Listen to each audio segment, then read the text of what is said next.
এই উম্মত জাহান্নামে যাবে, কিন্তু হাতকড়ি থাকবে না, পায়ে বেড়ি থাকবে না, গলায় ছিকল থাকবে না। এই উম্মত জাহান্নামে গেলেও চেহারা কালো হবে না। জাহান্নামীদের চেহারা কালো, উঁচু হুম্মসওয়াদ্দা। ওলামাদেরকে জিজ্ঞাসা করেন, কোরআন বলতেছে এই উম্মতের চেহারা কালো হবে না। দারোগা মালিক জিজ্ঞেস করবে, এটা আবার কেমন আসামি? হাতকড়ি নাই, বেড়ি নাই, গলায় ছিকল নাই, চেহারা চকচকে, ভুলে কি চলে আসলো নাকি?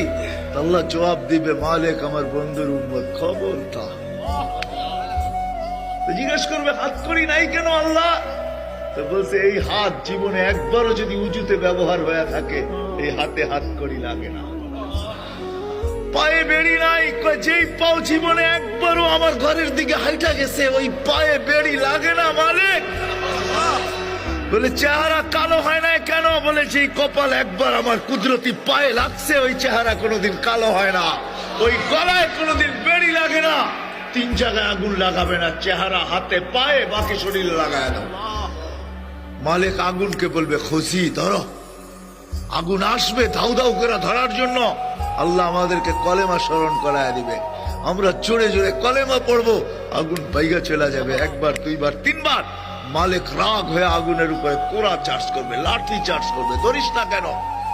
বারবার বলতেছি, ধরিস না কেন? আগুনের জবান খুলে যাবে, বলবে, লাইসালি সুলতান আলা মান ক্বালা লা ইলাহা ইল্লাল্লাহ মুহাম্মাদুর রাসূলুল্লাহ। এই কলেমা যে পড়ে তাকে ধরার ক্ষমতা আমার নাই, তুমি ধরো।